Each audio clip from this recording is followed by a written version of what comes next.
పిల్లలు ఇప్పుడు నేను ఒక అక్షరం చెప్తాను, ఆ అక్షరం దగ్గర నుంచోవాలి. తప్పు అక్షరం దగ్గర నుంచున్న వాళ్ళు అవుట్. ఓకేనా?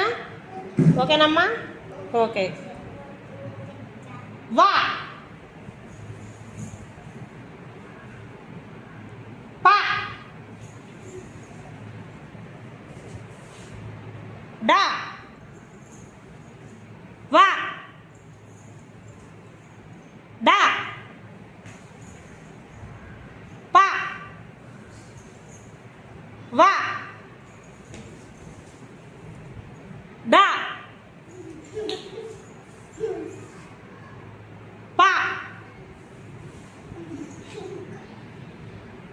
వా,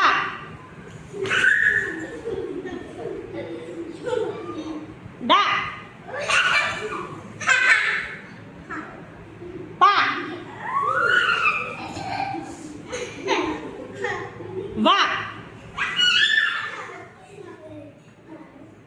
డా, పా,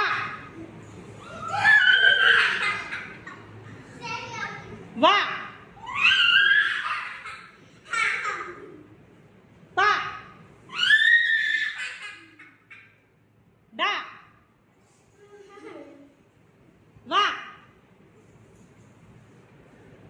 పా, డా,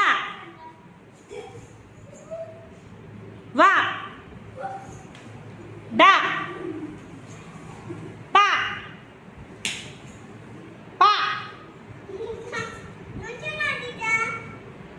డా, వా, పా, డా, వా. ఓకే పిల్లలు, అర్థమైంది అక్షరాలు? మనం నేర్చుకున్న అక్షరాలు ఏంటమ్మా?